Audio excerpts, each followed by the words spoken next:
मैं सुबह जब उठता हूँ तो भगवान को याद करने के बाद सबसे पहले गुरु जी के चरण को मैं स्पर्श करता हूँ। बहो माला गुतुय में मायाम गडान तुय में झारखंड तो बेंदुलड़ा। डुगडुगिया बजाया, चलो आदमी जुटा और चलो धान काटो। तो हमको लोग धान काटवा भी लोग बोलता था, धान काटवा नेता है। अब बंदर भालू भी वैसे करता था, सोया रहता था, आकर के कुछ बोलता था कि नहीं इसमें कुछ नहीं है, खेला नहीं होगा। ऐसे ही बड़ा मैंने लोगों को लगा कि जानवर भी लोबिन हेम्ब्रम को पहचानता है। आज हमारा जो संघर्ष में जीवन रहा है और बहुत ही संघर्ष किए हैं, बहुत गरीबी झेले हैं, शायद हमको लगता है कि अभी भी उसको याद करते हैं तो थोड़ा सा भावुक होना पड़ता है। नमस्कार, विधानसभा टीवी में आपका स्वागत है। मैं मनोज आज आपको एक ऐसे शख्स से मुलाकात करवा रहा हूं जिनका जीवन संघर्षों से भरा रहा है और एक ऐसे पारिवारिक पृष्ठभूमि से आते हैं जो शिक्षा के क्षेत्र में काफ़ी अगर कहा जाए तो अपना योगदान दिए हैं। हम बात कर रहे हैं साहेबगंज जिले के बोरियो विधानसभा क्षेत्र के विधायक लोबिन हेम्ब्रम। लोबिन दा, विधानसभा टीवी में आपका स्वागत है। और हमने एक छोटा सा परिचय दिया है दर्शकों को। हम चाहेंगे कि आप अपने विषय में दर्शकों को खुद बताएं कि लोबिन हेम्ब्रम हैं कौन। जी, नाम तो सब जान रहे हैं, लोबिन हेम्ब्रम है, बट मेरा जन्म 19/1/1951 में हुआ और मैं अपने चाचा के साथ जामताड़ा जिला अभी जो बना है नारायणपुर में उसके साथ रह रहा था और वहीं से हमने नारायणपुर मिडिल स्कूल पास किया और इसके बाद उस समय 7वां में बोर्ड परीक्षा हुआ करता था। तो उसके बाद फिर हम गुहाजोरी मिशन चले गए मैट्रिक में 10th में और वहीं से हमने मैट्रिकुलेशन किया गुहाजोरी मिशन से।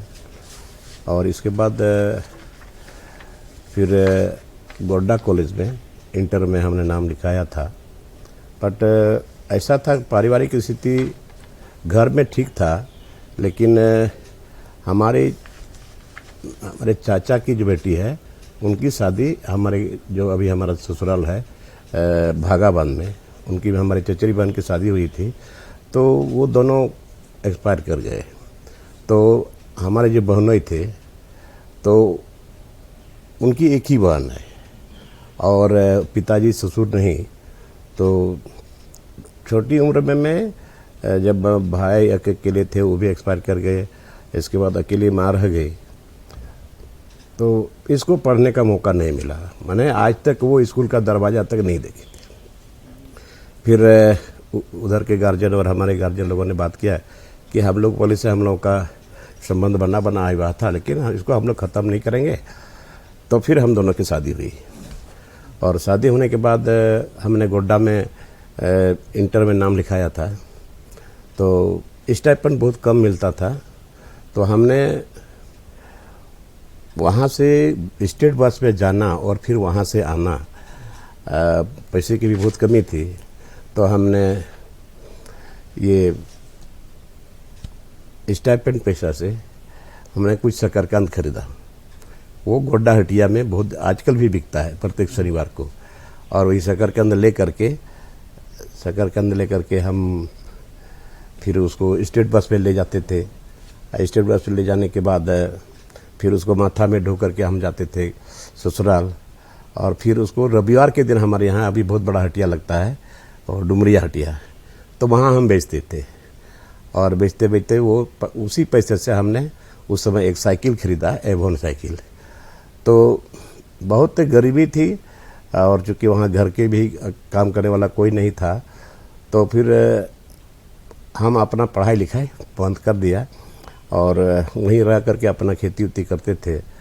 और ऐसा समय आया था कि एक बार हम दोनों वाइफ हस्बैंड को हमने चौका मिट्टी भी हम लोगों ने काटा। वो बेगूसराय का एक ठेकेदार था, तो उसका जो मुंशी जी था वो हमसे बहुत दोस्ती किया और कुछ गांव से मंगवाता था, कुछ अपना थोड़ा बहुत ड्रिंक करता था। तो बाद में हमारे घर में जब चावल जब बनता था ससुराल में, जब चावल बनता था तो हम नदी जाते थे नहाने के लिए, तो बड़ा खुशी से दौड़ के आते थे कि आज हम माने चावल खाएंगे।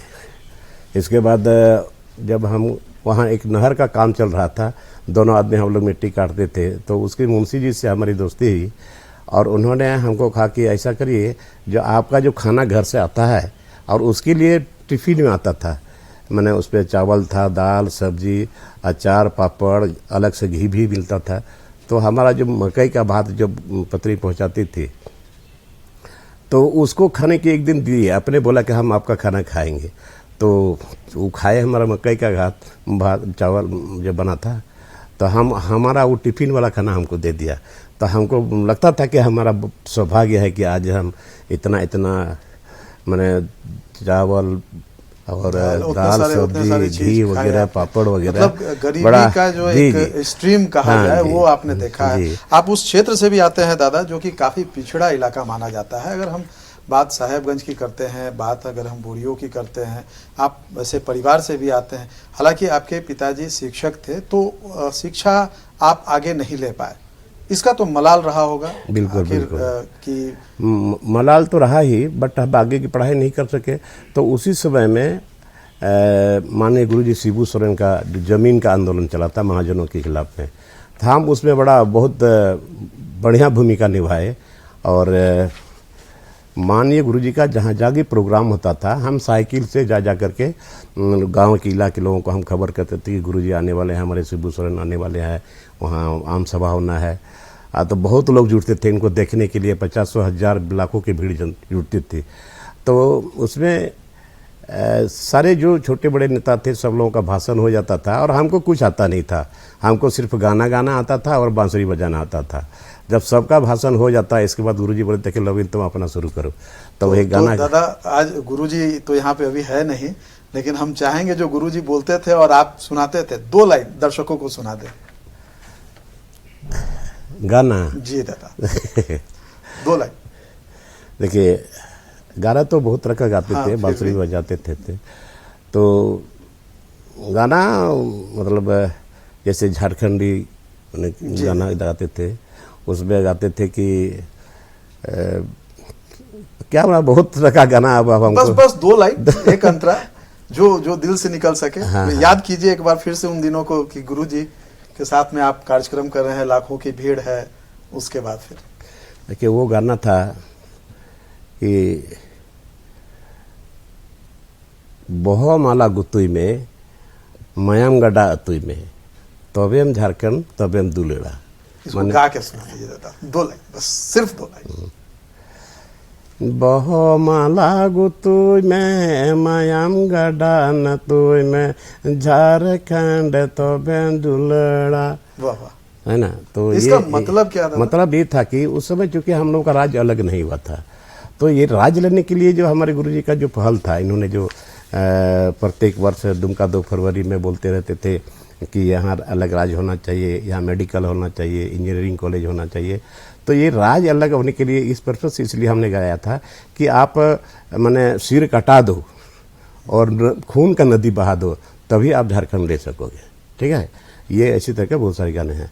तो गुरुजी के आंदोलन में, जमीन आंदोलन में बहुत सक्रिय है, और वहीं से राजनीति की शुरुआत हुई। आप अगर हम कहें तो राजनीति में आने की बात, एक अगर कहा जाए कि जमीन आंदोलन गुरुजी से प्रभावित होकर आया, गुरुजी आज भी आपके आदर्श पुरुष है। और सबसे बड़ी बात यह है कि आपने जिस महामानव को, जिस महापुरुष को आपने चुना कि अपना आदर्श बनाया, वो आज भी आपके साथ में है। और आप कई बार ऐसा होता है कि जब आप बहुत ज़्यादा विचलित हो जाते हैं, बहुत ज़्यादा परेशान हो जाते हैं, कहीं ऐसा लगता है कि हम धुंध में फंस गए हैं, वैसे समय में कोई पथ प्रदर्शक सामने आए, तो गुरुजी आपके पथ प्रदर्शक रहे हैं और आज भी है। क्या आज भी अभी भी ऐसा लगता है और आप गुरुजी के पास जाके वो सुकून, वो रास्ता, वो सारी चीज़ें आपको मिल पाती है? देखिए, मैं सुबह जब उठता हूँ तो भगवान को याद करने के बाद सबसे पहले गुरुजी के चरण को मैं स्पर्श करता हूँ, आज भी, सुबह और शाम में। आज अगर शिबू सोरेन गुरुजी हमारे नहीं होते तो आज यहाँ मैं नहीं आता। उसी का पहल है, उसी का आशीर्वाद है। और जमीन आंदोलन में बहुत सक्रिय होने के बाद हमको जेल भी जाना पड़ा, Godda jail, Bhagalpur jail, Dumka jail, Bhagalpur central jail भी गए, बहुत दिन तक रहे। तो कब कसम गुरुजी हमको याद करते थे और गुरुजी को हम आदर्श मानते हैं, क्योंकि उन्होंने अंगुली पकड़ करके हमें राजनीति सिखाया, इसलिए हम उसको कभी भूल नहीं सकते। तो कहने का मतलब यह है कि आज हमारा जो संघर्ष में जीवन रहा है और बहुत ही संघर्ष किए हैं, बहुत गरीबी झेले हैं, शायद हमको लगता है कि अभी भी उसको याद करते हैं तो थोड़ा सा भावुक होना पड़ता है कि किस टाइम में कभी रात में हम लोग मकई का भूंजा वो भी खाते थे, रात में सो जाते थे, कभी गांगरा सिझा के खाते थे। तो आज गुरुजी का ही देन है। और सबसे पहले हमको उम्मीद नहीं था कि हमको बिना मांगे टिकट दिए थे। उन्होंने हमारे सक्रियता को देखते हुए 1990 में हमको बहुत दिनों तक उसके साथ रहे, बहुत आंदोलन किए, उसको हम कभी छोड़े नहीं। और दुमका 2 फरवरी हम लोग आ रहे थे, तो उस समय अचानक पेपर में आया कि लोबिन हेम्ब्रम को बोरियो विधानसभा क्षेत्र से टिकट मिला। तो हमारे जो प्रतिद्वंदी नहीं, मतलब अपना ही दल के लोग, वो अपने आप को समझते थे कि हम इस पार्टी में हमको टिकट मिलेगा, और पूरा तैयारी उन्होंने करके रखा था। दुमका 2 फरवरी में लोगों ने मेरे को मारने के लिए पूरा चारों तरफ शिवभूषण का विरोध में नारा लगाने लगे, और इसके साथ हमको भी बोले कि इसको भी हम लोग नहीं रहने देंगे, नहीं टिकने देंगे, हम इस ज़मीन को सींचे हैं, यहाँ कैसे इसको टिकट मिल जाएगा। तो ये खबर हमारे बड़े भाई, वो भी दुमका में करहरबिल में रहते थे, जनसंपर्क विभाग में हैं अभी भी, अभी रिटायर हो गए। वो उन लोगों की चाल को देख करके वो हमको रात में आकर के बेडशीट से हमको ढक कर ले गया अपना डेरा। और जब वहाँ ले गए तो फिर गुरुजी को लोगों ने बाध्य कर दिया, दूसरे दिन सर्किट हाउस में बाध्य कर दिया कि भाई आप उसको बुलाइए, उसको कहिए कि टिकट नहीं मिलेगा। तो खजवा करके हमको वहाँ लाया गया। जब लाने के बाद हमको पूछा गया, गुरुजी बोलते हैं लोबिन तुम ऐसा करो, तुम्हारे पास पैसा नहीं है तो तुम नहीं लड़ पाओगे। मैंने उन लोगों के दबाव में, गुरुजी तो शिक्षा से दिए थे, उन लोगों के दबाव में बोले लेकिन नहीं लड़ पाओगे। तो लास्ट में उसमें हमारे सूरज बाबू भी थे, साइमन मरांडी थे और लोग थे। तो हमको बोला गया, साइमन बाबू हमको बोले कि कितना पैसा है। हम बोले कि पैसा तो नहीं है बट हम जुटा लगे। तो कितना जुटा लोगे? 5 लाख। हम बोले 5 लाख तो नहीं हो पाएगा। बोले कि 3 लाख, 3 लाख भी नहीं हो पाएगा। 1 लाख, 1 लाख भी देखते हैं अगर हो सकता है तो। इधर उधर से गाय बैल बैठ करके सोना चांदी जो भी है, तो कुछ आभूषण भी नहीं था। तो बोले कि 50,000। बोले 50,000 हम कर लेंगे इधर उधर से। तो वही मेरे दिमाग में आया। तो हमारे बड़े भाई बोला कि आपको वापस नहीं करना है, आप लड़ो जैसे भी होगा।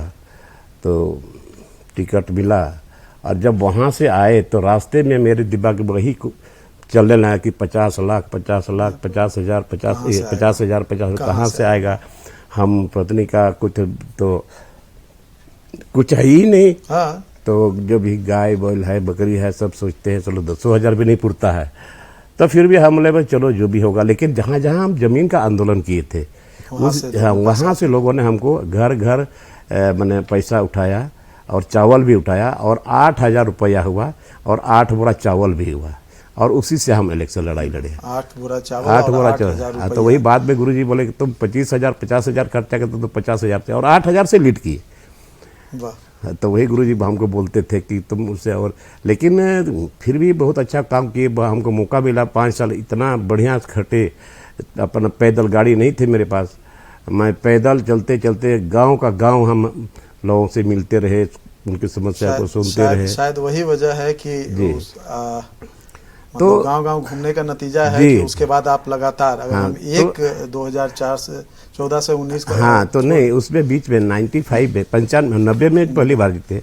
तो 95 में हमको लोगों ने टिकट नहीं दिया। गुरुजी को थोड़ा लोग मिसगाइड कर दिया, नहीं दिया। नहीं, और लास्ट आवर में जब नॉमिनेशन फाइल करने के बाद सैंपल जमा करना था, कोई समय नहीं था, मात्र 5 मिनट समय बचा हुआ था। जितने हमारे लोग थे सारे लोग रो रहे थे। और इसके बाद हम बोले कि वो लोग बोला कि आप कोई भी शैम्पू ले लीजिए, हम लोग काम करेंगे। तो हम जा कर के शैम्पू लिए तो तीर धनुष तो नहीं मिला, हमको हल छाप मिले।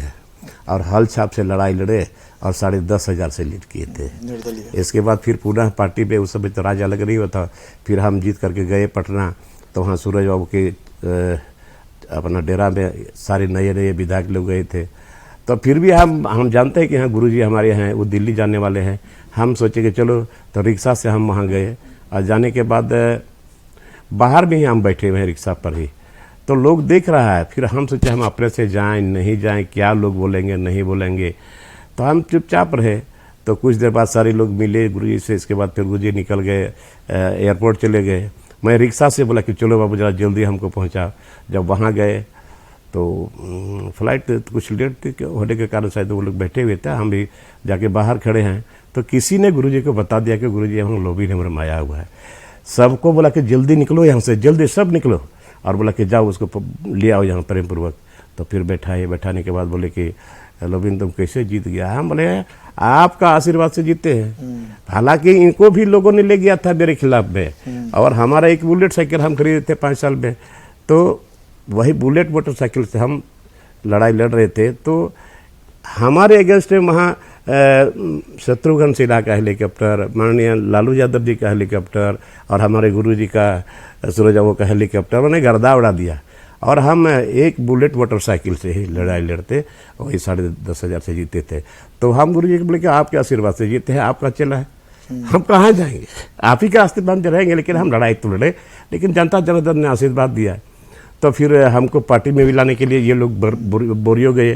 वहाँ डाक बंगलों में सारे सूरज बाबू थे, साइबन बाबू थे, गुरुजी भी थे, और लोग भी थे। तो हमको बोला कि पार्टी में आ जाओ।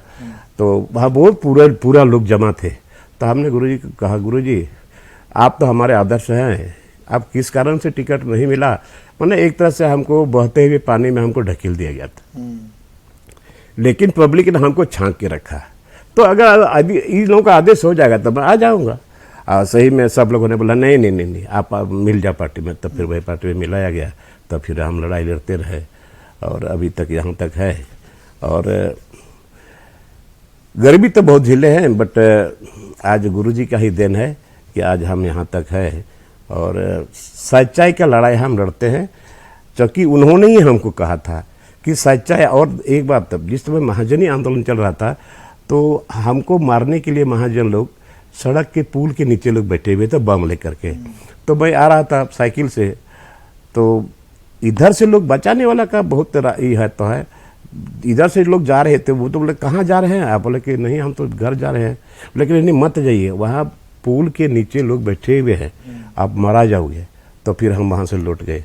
लौट जाने के बाद गाँव का 10 आदमी ले जाकर के हम घर पहुँचाया। तो ये सारी बातें हम जब गुरुजी को बताए थे, तो उन्होंने कहा, गुरुजी बोले कि देखो तुमको एक मंत्र हम बताते हैं, अगर इस हिसाब से चलोगे तो बचोगे, नहीं तो तुम मारे जाओगे।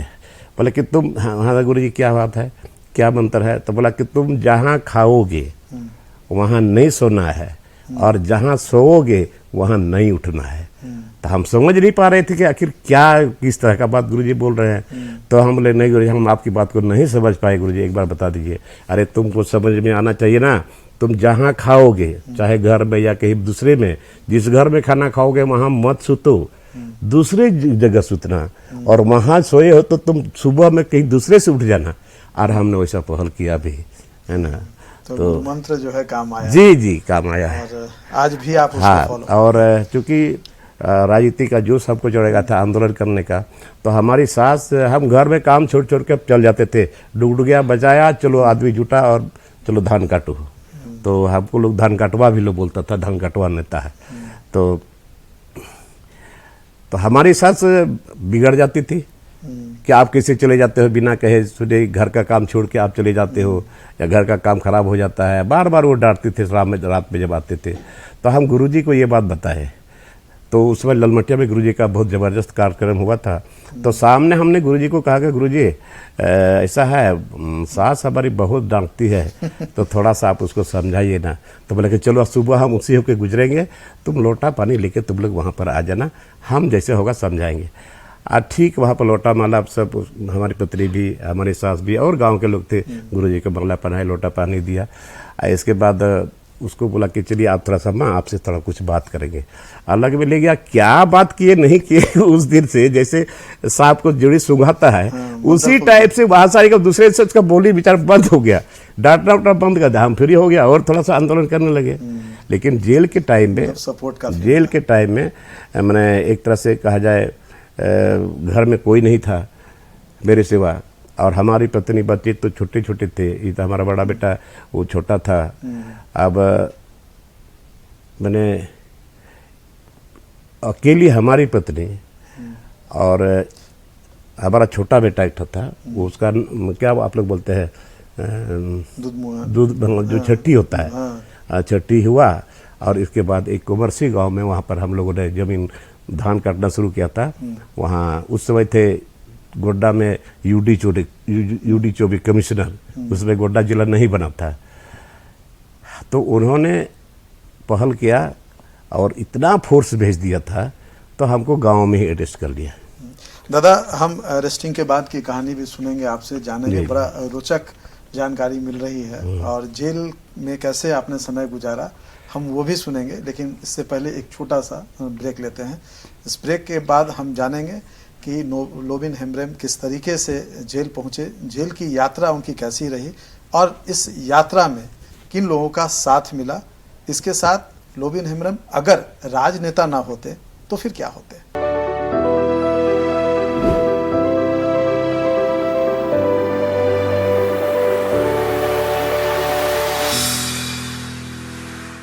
विधानसभा टीवी के विशेष कार्यक्रम जाने अपने विधायक को में एक बार फिर आपका स्वागत है। आज हम बात कर रहे हैं बोरियो विधानसभा क्षेत्र के विधायक लोबिन हेम्ब्रेम से। अभी हमने उनसे सुना कि किस तरीके से संघर्षमय जीवन जीकर उन्होंने राजनीति की शुरुआत की। महाजनी आंदोलन के खिलाफ शिबू सोरेन के साथ कंधे से कंधा मिलाकर लड़ाई लड़ी और उसके बाद संयुक्त बिहार में विधानसभा में पहुंचे और फिर एक ऐसा सफर शुरू हुआ जो आज भी जारी है 73 साल के उम्र में भी। इस यात्रा के दौरान कई चीज़ें ऐसी हुई हैं जो अविस्मरणीय हैं खुद लोबिन हेम्ब्रेम के लिए और आने वाली पीढ़ी के लिए वो प्रेरणा का स्रोत है। हम जान रहे थे लोबिन हेम्ब्रेम से और हम फिर से आगे बढ़ते हैं। दादा, आप जेल यात्रा की बात कर रहे थे जब गोड्डा के जो तत्कालीन उस समय जो वहाँ कमिश्नर थे उस क्षेत्र के, उन्होंने फोर्स भर दिया और आपका एक गांव में सभा हो रहा था, आपने डुगडुगी बजाई थी, धान काट के नाम पर सारे लोगों को बुलाया था, लाखों की भीड़ थी और आपको वहां से गिरफ्तार किया गया था। फिर क्या हुआ? गिरफ्तार करने के बाद जब गोड्डा जेल में रहे तो गोड्डा जेल में जब हम वहाँ कैदी सबको देख रहे थे कि चना का सब लोगों को दिया जाता था, छोटा सा ठेपी में और सिल्वर का थारी हुआ करता था, उसी में ऐसे डाल देता था तो बहुत मैंने चना गिर जाता था तो उसको भी उठा उठा के लोग खाता था। बड़ा दया मन में लगा और फिर सोचे कि जब जेल आए हैं तो यहाँ भी हमको आंदोलन करना चाहिए, लड़ाई लड़ना चाहिए। और चावल भी एकदम पतला था और दाल तो एकदम पानी की तरह देता था। तो हम सोचे कि यहाँ लड़ाई लड़ना चाहिए, जितने गरीब लोग यहाँ पर आए हुए हैं जेल में। तो हमने सबको समझाया, शाम बेला भी मीटिंग किया, सुबह बेला भी, और बगल में पुलिस भी देख रही थी, जेलर सब के जेल के जो पुलिस होते हैं। तो 2 दिन 3 दिन तक मीटिंग किया और मीटिंग करने के बाद हम लास्ट डिसीजन दिया कि देखिए हम आप लोगों के साथ हैं और हम एसडीओ साहब जब तक नहीं आएंगे, खाने का क्या मेनू है, कितना हम लोगों के रेट पे हम लोगों को क्या मिलता है वो हम देखेंगे, इसके बाद ही खाना खाएंगे। सब लोग तैयार हो गया। तो तैयार होने के बाद दूसरे दिन सुबह में जब उठे हैं, पत्थरिया पट करने का समय था 10 बजे या 9 बजे, तब तक सुबह में ही जाकर के पुलिस हमको बोलेगा चलिए आप उठिए यहाँ से, आपका यहाँ से भागलपुर सेंटर जो आपको भेजा जाएगा। हम बोले कि भाई ऐसा तो कुछ किए नहीं है। बोले कि नहीं आदेश हो गया, आप निकले यहाँ से। मतलब जिस आंदोलन को दबाने के लिए आपको गिरफ्तार किया गया बाहर की, आप आंदोलन ना करें, आप जेल में भी जाकर वही काम आंदोलन किए गरीब लोगों का जो स्थिति को देख करके। और हमने सही अपना सोच करके भाई एसडीओ साहब आएंगे, हम पूछेंगे क्या क्या हम लोगों का खाना है, कितना कितना खाना है। भागलपुर लेके जेल चले गए। तो भागलपुर गेट जब हमने देखा तो मेरा दिल बहुत ज़्यादा मैंने धड़कने लगा कि आप तो यहाँ किस टाइप के लोग हैं, कैसे लोगों से भेंट होगी, कैसे रहेंगे। तो फिर जब गए, जाने के बाद एक उधरे के थे, भागलपुर तरफ के ही रहने वाले थे, वो कोई हेड मास्टर थे हाई स्कूल के, और वो शायद मर्डर केस में उनको ले गया था। तो उन्होंने हमको बोला कि बाबू इधर आओ, कौन केस में आए हो? हम बोले कि ऐसा ऐसा ज़मीन का आंदोलन था, उसी में हमको लोग पकड़ के भेजा है। चूँकि हम लोगों के यहाँ एसपीटी एक्ट है, वहाँ ज़मीन ट्रांसफरेबल ज़मीन नहीं है। फिर हम लोगों का आदिवासी जिसका रिकॉर्ड ऑफ राइट्स में नहीं बदल सकता है, तो फिर ये इस तरह देख करके हम लोग कोर्ट में तो लड़ाई नहीं लड़ पाते, इसलिए हम लोग सरजमीन पर उतरे थे और उसी में हम आए हैं। बोले कि चलो हमारे साथ रहो, तो उसी के साथ रहे। तो वॉलीबॉल भी खेलते थे और हमको बोले कि यहाँ देखिए कोई डरने की बात नहीं है, आप इत्मीनान से रहो। और हमको हमारे बगल में जो एक लड़का था वो बोला कि देखिए यहाँ कोई चिंता करने की बात नहीं है, यहाँ किसी भी तरह का आपको कुछ नहीं होगा, आपको जो खाना है मिलना है सारा चीज़ आप आराम से खाइए। तो उस समय एशियाड चल रहा था, वही एशियाड वाला पेपर हम पढ़ रहे थे। तो फिर वहाँ से बोला कि नहीं आपको यहाँ से दुमका जेल ले जाया जाएगा। तो जाने के क्रम में उस समय स्टेट बस चलती थी, तो हाथ पे हथकड़ी लगा हुआ था। स्टेट बस पे चढ़ने के बाद जब वहाँ तिलका बाबा का प्रतिमा है, तिलका मांझी चौक ही बोला जाता है उसको, तो उसी हो करके हम लोग जा रहे थे। हम छत में थे, 2 सिपाही था। तो उसी समय हम तिलका बाबा को हम प्रणाम किए कि उसके नाम पर एक साल हम मेला शुरू किए थे उस इलाके के लोगों के साथ मिल करके। बहुत बड़ा अच्छा मेला जम के लगा था। तो हम सोचे कि तिलका बाबा आपके नाम पर जो मेला लगाते हैं 11 फरवरी को, निश्चित तौर पर हमको यानी हर हाल में हमको छुड़वा दीजिएगा जेल से। प्रणाम करके निकलते चले गए। फिर हसडिया में हमारा एक साथी भेटाया, गाड़ी रुकी थी, हमारा से एक साथी भेटाया। हमको बोला कि लोबिन कहाँ, तुमको क्या हो गया? हम बोले यार ऐसा ऐसा जेल से हमको दुमका जेल ले जाया जा रहा है। तो बोले कि खाना वाना खाए कि नहीं? हमने खाए हैं। तो फल ले आया, सेब ले आया करीब 1-1.5 किलो। तो हम सोचे कि चलते चलते ऊपर में ही खाएंगे। आज सिपाही लोग बदमाशी करे, जब हम सेब उठा के मुंह पर लाने लगे तो रस्सी ठुक घींच देता था। ऐसे घींचते घींचते हम परेशान हो गए। हम बोले सिपाही जी ज़्यादा बदमाशी करो तो हम गाड़ी से कूद जाएंगे और तुमको भी लेते चले चल जाएंगे। तो बोले कि नहीं नहीं आप खा रहे तो हम लोगों को भी दो। तब उन लोगों को भी दिए। तो फिर खाते खाते हम लोग चले और दुमका जेल गए। दुमका जेल में भी गुरुजी हमसे मिलने आए थे और तेल वगैरह वो तो हमको दिए थे। ये तो जेल यात्रा में। और जब 95 में, हाँ दादा, राजनीति की शुरुआत हुई 8,000 रुपये 8 बोरी चावल, और वहाँ से शुरुआत करके आप 90 में, 95 में, फिर 2000 में लगातार जीतते रहे और अभी भी जीते हुए हैं। तो ये लगभग पांचवी बार आपका अगर कहा जाए तो विधानसभा में है। जी। एक बार बीच में आपने अगर कहा जाए तो नहीं रहे। तो तब से लेके अब तक अगर हम चुनाव की अगर हम बात करते हैं तो किस तरीके से बदलाव नजर आता है आपको?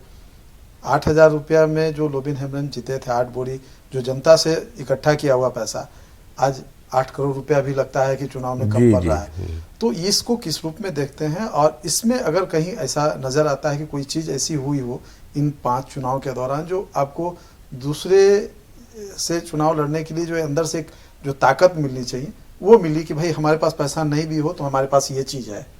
देखिए ऐसा है, 95 में जब हमको नहीं मिला था, 90 में हम जीते, 95 में हमको टिकट नहीं मिला, तो मरता क्या नहीं करता, हमारे पास कुछ था भी नहीं। वो एक बुलेट मोटरसाइकिल, एक तरफ बुलेट मोटरसाइकिल और दूसरी तरफ हेलीकॉप्टर। जी जी जी। तो लास्ट में हम एक गांव गए तो वहाँ एक प्रधान है, अभी भी जिंदा है बेचारा। उन्होंने कहा कि चाचा, ये जीजा जी टाइप का, बोला कि जीजा जी ऐसा करिए, आपके पास तो पैसा है नहीं, एक चीज़ से हम सहयोग लेंगे। कौन चीज़ से? तो उसका एक बगीचा था, उस बगीचा में बंदर वाला था मदारी और भालू वाला भी था। तो दोनों को बुला करके हम लोग वही बोला कि ऐसा करो, तुम लोग इनका प्रचार कैसे करोगे? बोले कौन चीज़ का प्रचार? देखो हल छापे तुम लोगों को प्रचार करना है, तो बंदर को कैसे सिखाओगे, भालू को कैसे? वो तो बोला कि बाबू हम लोगों को 2 दिन का समय दीजिए। अब बोले 2 दिन समय नहीं है यार, एक रात 1 दिन का समय दिया जाता है। तो बोला ठीक है। और सही में गजब का वो लोगों को ट्रेनिंग दिया। तो वो लोग जाता था गांव जाने के बाद डमरू बजाया, बांसुरी बजाया, लोग जुट गए। अब मतलब बंदर और भालू का खेल दिखाकर वोट लोबिन हेम्ब्रेन के नाम। तो अपने आप में अगर ये कहा जाए तो ये दृष्टांत जो है एक उदाहरण है खास करके वैसे समय में जब चुनाव हाईटेक हो गया है, लोग सोशल मीडिया और कई सारे चीज़ों का उपयोग करते हैं, उस समय ये सारी चीज़ें नहीं थी। लेकिन किस तरीके से लोगों को अपनी ओर आकर्षित किया जा सकता है, लोगों की भीड़ इकट्ठी की जा सकती है और लोगों तक अपनी बात पहुंचाई जा सकती है, यह एक अच्छा उदाहरण है जो कि लोबिंदा ने इसका प्रयोग किया और ये प्रयोग सफल रहा। लोग इतना सफल रहा, गांव में जाने के बाद, हटिया में जाने के बाद जब वो शुरू करता था अपना खेला, तो दोनों बंदर और बंदरिया दोनों सो जाता था। सो जाते के बाद फिर बंदर, अरे क्या बात है, आज खेल नहीं हो रहा है, क्या बात है? तो फिर वो बंदर आता था, कान के पास बोलता था कुछ, क्या बोलता था, ओहो यहाँ चुनाव का समय आ गया है, लोग ये जानना चाहता है किधर लोग वोट देगा। तो चलो सबसे बड़ा पार्टी है बीजेपी, चलो ताली बजाओ, ताली बजाया, बंदर दोनों सोया हुआ है। अरे फिर आया, बोला कि नहीं इसमें नहीं चलेगा। तो फिर बोला तो चलो कांग्रेस पार्टी, उसमें भी नहीं हुआ। तो लास्ट में बोला कि झारखंड मुक्ति मोर्चा, तीर धनुष, चलो ताली बजाओ। तो फिर ऐसे बोलते बोलते फिर भी नहीं उठा। तो बोला तब कोई पार्टी बचा ही नहीं है। तो ओहो एक ठो है आपका निर्दलीय न हल छाप, तो इतना बोलना और ताली बजाना, बस नाचना शुरू कर दिया। अब बंदर भालू भी वैसे करता था, सोया रहता था, आकर के कुछ बोलता था कि नहीं इसमें खुश नहीं है, खेला नहीं होगा। ऐसे बड़ा मैंने लोगों को लगा कि जानवर भी लोबिन हम लोग को पहचानता है। देखो आज मतलब अगर हम इंसानों की बात करें जी, तो इंसान को पहचानने में कहीं गलती कर सकता है, लेकिन जानवर नहीं कर सकता है। उसने सही आदमी को चुनने के लिए एक तरह से अगर कहा जाए तो उस समय लोगों को प्रेरित किया और लोग उस जानवर के पहचान से प्रेरित हुए और आपको जिता करके विधानसभा में भेजे। तो ये अपने आप में एक बड़ी बात है। दादा, अगर आप राजनेता ना होते तब क्या होते हैं? क्योंकि पिताजी शिक्षक थे, घर की हालांकि स्थिति वो नहीं रही कि आप ज्यादा पढ़ाई कर सके। आप देखिए, अगर इंटर की पढ़ाई अधूरी रह गई। जी, अगर गुरुजी नहीं होते तो मैं नेता नहीं बनता, राजनेता नहीं बनता। और ये तो जानी हुई बात है कि एक तो चूँकि पढ़ने वाले स्टूडेंट थे, घर में ठीक ठाक था, वहाँ ससुराल में रहने के बाद स्थिति बहुत दयनीय थी। अब हो सकता है दोनों पति पत्नी हम लोग कहीं आज की तरह कहीं कोई केरल, कोई पंजाब कमाने के लिए चले जाते। मैंने बहुत स्थिति मैंने नहीं कहा जाए किस टाइप का हम रहते। तो आज हर तरह से अभी हमको क्षेत्र में भी बहुत मान और सम्मान मिलता है। और हमको बहुत सारा घोषणा तो ज़्यादा नहीं करते हैं, बट फिर गांव जाके देखते हैं कि अब हमको दिल में लगता है कि उस गांव का काम अभी तक नहीं हुआ, वहाँ रोड नहीं बना, मैंने किस मुँह से हम फिर गरीब के पास जाएंगे। और बड़ा लगता था अजीब सा। अभी भी कोई काम नहीं हो पाया है तो बार बार हम तो डायरेक्ट सेक्रेटरीज के पास भी जाते हैं कि भाई ये काम हमारा पेंडिंग है, क्यों नहीं निकल रहा है, क्यों टेंडर नहीं हो रहा है। तो ये भी हमको लगता है कि जब तक काम नहीं होगा तब तक रात भर हमको नींद भी नहीं आती। तो अभी हमने कॉलेज भी बनाया, वो भी माननीय हमारे गुरुजी शिबू सोरेन के नाम पर ही बनाया है। शिबू सोरेन जनजातीय इंटर महाविद्यालय, शिबू सोरेन जनजातीय डिग्री महाविद्यालय, और अभी चल रहा है, बहुत बढ़िया ढंग से चल रहा है। और आज तक किसी का कंट्रीब्यूशन भी नहीं है, मैं चला रहा हूँ। और इसके अलावा फिर ITI कॉलेज भी चला रहे हैं। मतलब आप जिस शिक्षा से वंचित रह गए, आप नहीं चाहते हैं कि आपके क्षेत्र के वो गरीब बच्चे जी उस शिक्षा से वंचित रहे, पैसे के अभाव में जी वो पढ़ाई ना कर सके। जी गुरुजी, अगर हम शिक्षा की बात, राजनीति की बात, समाज सेवा की बात अगर हम थोड़ा छोड़ दें तो इसके अलावा इंटरेस्ट किस चीज़ में है? खेल में है, फिल्म सिनेमा में है? देखिए, सिनेमा तो बहुत कम देखते थे, मिशन में रहते थे। जब जो मिशन में समय में नहीं मिलता था। बट फुटबॉल मेरा पहला चॉइस है। फुटबॉल अभी भी, अब तो समय उतना नहीं रहा, ऐसा नहीं रहा कि फुटबॉल खेले, लेकिन फुटबॉल हम शुरू से खेले हैं और हॉकी भी खेले। फुटबॉल और हॉकी से लगाव है। जी। और शायद यही वजह है कि आपके फिटनेस का, मतलब 73 साल में भी देखिए अभी तक फिटनेस का कारण ये है कि इतना वर्ष, इतना उम्र हो जाने के बाद भी हम कोई चीज़ का हेडेक नहीं लेते हैं। कोई हेडेक नहीं, और हेडेक लेने से कोई फ़ायदा भी नहीं होता है। लेकिन हम टाइमली खाते हैं, जो भी खाते हैं टाइमली खाते हैं। और बहुत लोग बोलते हैं कि नहीं रोटी खाने से और अच्छा है, हम तो दिन और चावल ही खाते हैं। लेकिन सुबह में बेड रेट एक्सरसाइज करते हैं और जो क्षेत्र में दौड़ते रहते हैं कि हम खटते रहते हैं। और बहुत लोगों से मिलने के पास उत्साह भी बढ़ता है। और जो भी चिंता फिक्र रहता है वो हम एक तरह से छोड़ दिया है। और हमको ज़्यादा बल मिलता है, चूँकि हमारी पत्नी है वो पढ़ी लिखी नहीं है, वो हमको बोले कि तब आप अपना खेत उधर देखिए, हम अपना खेत अपना घर को देखेंगे। चिंता मुक्त। आज तक कोई भी किसी भी तरह का कोई चिंता हमको नहीं होने दिया। सही मायने में अर्धांगिनी है जी।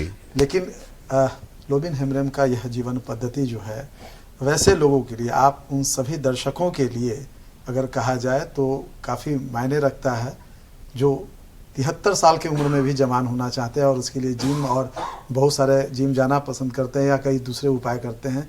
इन सब की ज़रूरत नहीं है अगर आप लोबिन दा की बात मान लें, इनके इस गुरु मंत्र को स्वीकार लें कि चिंता मुक्त होकर के रहें, अपने काम से काम करें और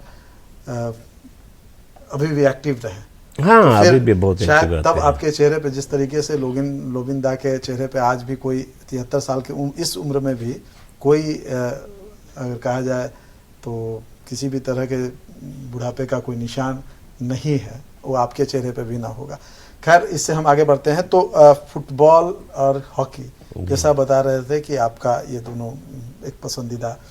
दादा, अगर हम आपके छात्र जीवन की बात करें या आपके सामाजिक जीवन की बात करें, कुछ जीवन में ऐसी घटनाएं घटती हैं जो जीवन भर याद रहती हैं और वो कुछ अलग हट करके होती हैं।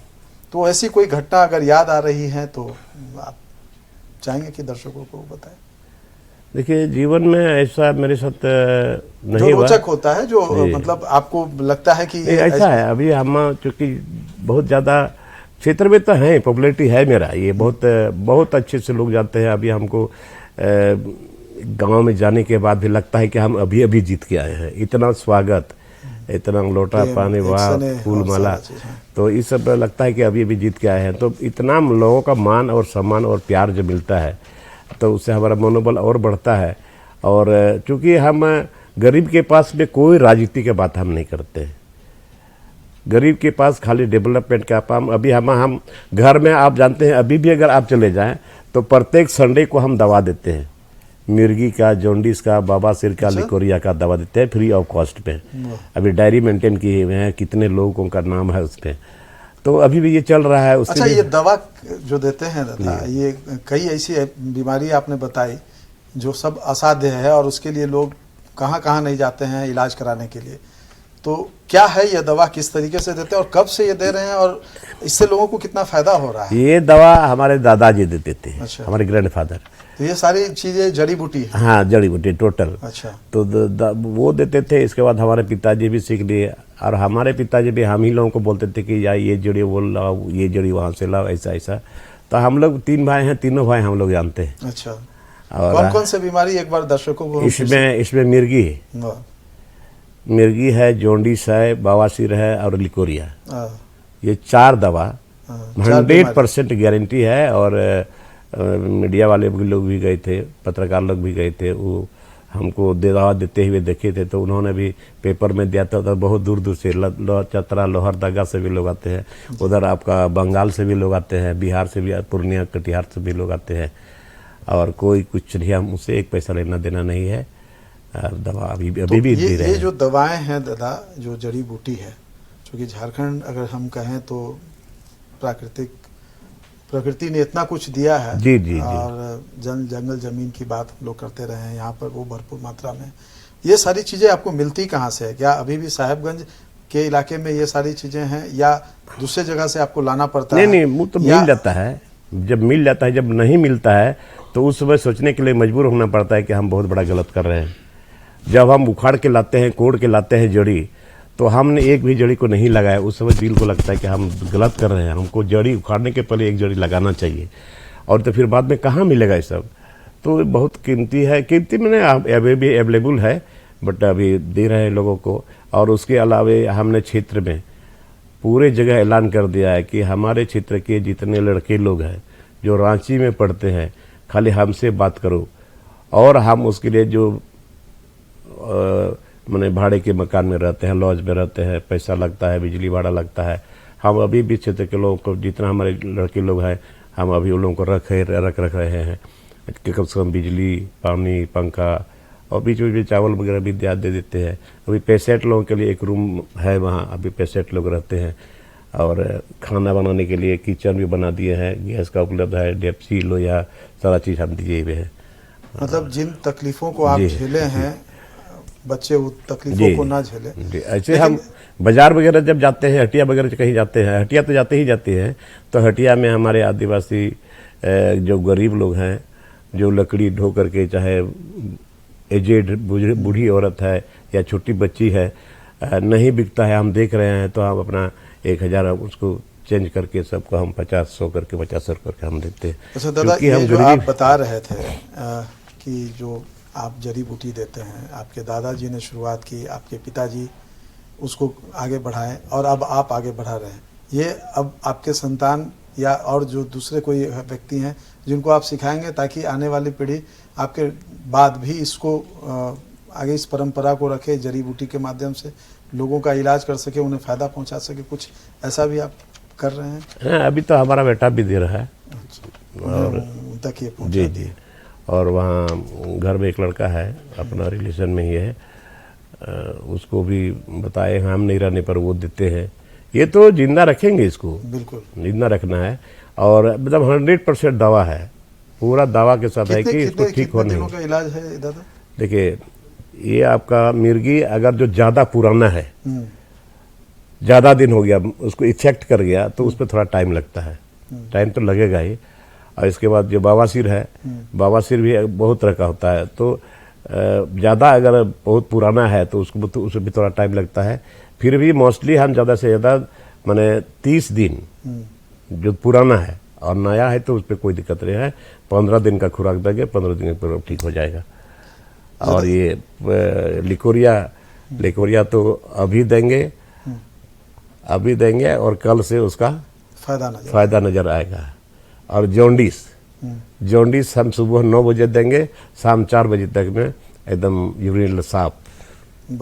जी, ये मतलब अगर कहा जाए, जिस तरीके से दादा बता रहे हैं, ये अपने आप में बताता है कि हमारी जो जनजातीय संस्कृति, जनजातीय परंपराएं रही हैं, अगर उन्हें हम सही तरीके से रखें जी, तो हम बहुत सारी बीमारियों से, जिसके लिए हम महंगी दवाइयाँ खाते हैं, ऐसी दवाइयाँ खाते हैं जिसका साइड इफ़ेक्ट होता है, जिसका किडनी पे असर पड़ता है, जिसका लीवर पे असर पड़ता है, उन सारे चीज़ों से हम बच सकते हैं अगर हम इस तरह की इन परंपराओं को अगर हम जीवित रखें, उसे बचा के रखें, सहेज के रखें। और शायद सिर्फ जड़ी बूटी तक ही नहीं, अगर हम लोबिन हेम्ब्रेम की बात करते हैं, हम विधानसभा में अक्सर देखते हैं जब वो आते हैं तो उनका पहरावा भी जो है वो हमारे जनजातीय संस्कृति को कहीं ना कहीं पूरी तरीके से प्रदर्शित करता है और दूर से वो सबसे अलग नज़र आते हैं। कहने को बहुत सारे लोग हैं जो जनजातीय संस्कृति की बात करते हैं, लेकिन अगर जीवन में अपनाने की बात कही जाए तो लोबिन हेम्ब्रेम के पास। क्यों दादा? ये तो अपना जो संस्कृति का जो हमारा पहनावा है वो तो सदन में तो हम रखते ही है, बाहर भी क्षेत्र में भी ट्रेन में हमको एक बार बोला कि आप तो विदाई का क्या पहन करके आए। यार ये हमारा संस्कृति की, ये हमारा पहचान है, पहचान ही अगर नहीं रहेगा तो फिर कहाँ से लोग पहचानेगा हमको। ये एक बड़ी बात है। अभी अच्छा, जब दादा नई जो पीढ़ी है जो उन सारे चीज़ों से दूर है, उनको जोड़ने के लिए क्या चाहते हैं आप, किस तरीके से इन सारे चीज़ों से जुड़ी रहे? देखिए, हमारे लोग जुड़े हुए हैं, जो पढ़े लिखे लोग नहीं हैं। जो लोग पढ़े लिखे हैं वही लोग इसी से दूर भाग रहे हैं। वो लोग नहीं चाहते कि हमारा जो पहनावा है, हमारा जो संस्कृति है, बहुत कम ही लोग हैं पढ़े लिखे लोग भी जो बचा के रखता है, बाद बाकी लोग इस पर ध्यान नहीं देते हैं। लेकिन हम बोले यार आप एक आदिवासी हो, आदिवासी देखिए, आदिवासी का चेहरा, उसका सज्जा पहनावा से ही पहचान लेंगे कि ये आदिवासी है। आदिवासी का कल्चर है, कहीं नाच गाना कहीं अगर हो रहा है तो गाना बजाना कहीं दूसरे जगह के आदिवासी पार होंगे 1 किलोमीटर दूर से, आधा किलोमीटर दूर से, गाना बजाना ये सारा सुनेंगे तो वो खुद स्वीकार करके यहाँ हमारे आदिवासी लोग हैं। तो इस रीति अपना ये परिधान तो हम इसको जिंदा कैसे रखेंगे। कॉलेज वगैरह भी जाते हैं इस बात को, चाहे वो गर्ल्स हॉस्टल जाते हो चाहे बॉयज हॉस्टल जाते हो, वहाँ भी उन लोगों को बताते हैं कि भाई इसमें शर्म मत करो। ये गौरव की बात है कि एक आदिवासी में इतना खून में ताकत है कि आप धूप भी बर्दाश्त कर सकते हो, भूख भी बर्दाश्त कर सकते हो, जाड़ा भी बर्दाश्त कर सकते हो, और दिन रात आप गाना बजाते हुए आप ऐसे भी भूखे प्यासे रह सकते हो। ये है लेकिन क्या कहा जाए, धीरे धीरे लोग थोड़ा सा इससे दूर हो रहे हैं, लेकिन इसको तो अभी हम बोल रहे हैं कि नहीं, इसको जिंदा रखना है। तभी आइडेंटिटी बचेगा, तब ना आपका समाज बचेगा, तब ना अपना संस्कृति जब तक बचेगा। अगर संस्कृति, परंपरा और जमीन से अगर हम जुड़े ना रहें जी जी, तो शायद वैसे दरख्त की तरह कबर जाएंगे, बिल्कुल हल्की सी बिल्कुल आंधी चलेगी। बिल्कुल। इसलिए जमीन को पकड़े रहना जरूरी है। दादा, आपसे बात करते हुए काफ़ी अच्छा लगा। बहुत सारी ऐसी जानकारी मिली जो हम नहीं जानते थे या दर्शक नहीं जानते थे, और समय की बाध्यता है, नहीं तो ये आगे भी चलता रहता। जब कभी मौका मिलेगा हम फिर जी, बैठेंगे जी। और इस तरह की बातें, वो आपके जीवन के जो उन अनछुए पहलू हैं, जीवन के जुड़े जो संस्मरण है, उस पर हम फिर चर्चा करेंगे। लेकिन आज अगर हम कहें तो काफ़ी कुछ जानने को मौका मिला। और सबसे बड़ी बात यह है कि लोबिन हेम्ब्रम का कहना है कि आप अपने ज़मीन से जुड़े हुए रहिए, और जब ज़मीन से जुड़े हुए रहेंगे, एक ऐसे भाव से लोगों की सेवा या अपना काम करें जो निस्वार्थ हो, तो आपको कभी भी कहीं भी परेशानी नहीं होगी। अगर परेशानी आएगी भी तो लोग आपके साथ खड़े होंगे और उन परेशानी को आप चुटकियों में पार कर जाएंगे और आप आगे बढ़ जाएंगे, जो जीवन के सफलता का मूल मंत्र है। और सबसे बड़ी बात यह है कि उम्र के इस पड़ाव में भी इसी मूल मंत्र के साथ में लोबिन हेम्ब्रम आगे बढ़ रहे हैं। हम इस एपिसोड में इतना ही। अगले एपिसोड में हम फिर एक नए जनप्रतिनिधि से, एक नए क्षेत्र के विधायक से बात करेंगे और जानेंगे उनके जीवन के अनछुए पहलू को। तब तक हमें दीजिए इजाज़त। नमस्कार। नमस्कार।